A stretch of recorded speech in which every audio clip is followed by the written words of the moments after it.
கொடைக்கானலில் குணா குகைக்கு வந்த பெண் ஒருவரின் கைப்பையை எடுத்துச் சென்று மரத்தில் மீது உட்கார்ந்த குரங்கு ஒன்று அதை கிழித்து திறந்து உள்ளே இருந்த 5000 ரூபாய் பணத்தாள்களையும் மருந்து மாத்திரைகளையும் கீழே வீசி எறிந்தது.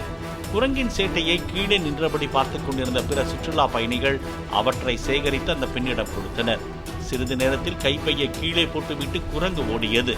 சுற்றுலா பயணிகள் வருகை அதிகமாக உள்ளதால் குணா குகை பகுதியில் சுற்றும் குரங்குகளை கூண்டு வைத்து பிடித்து அடர்ந்த வனப்பகுதிக்குள் விடுமாறு கோரிக்கை எழுந்துள்ளது. பிளே ஸ்டோர் மற்றும் ஆப் ஸ்டோரில் இருந்து பாலிமர் செயலியை QR கோடு மூலம் பதிவிறக்கம் செய்யுங்கள். செய்திகளை உடனுக்குடன் பெறுங்கள்.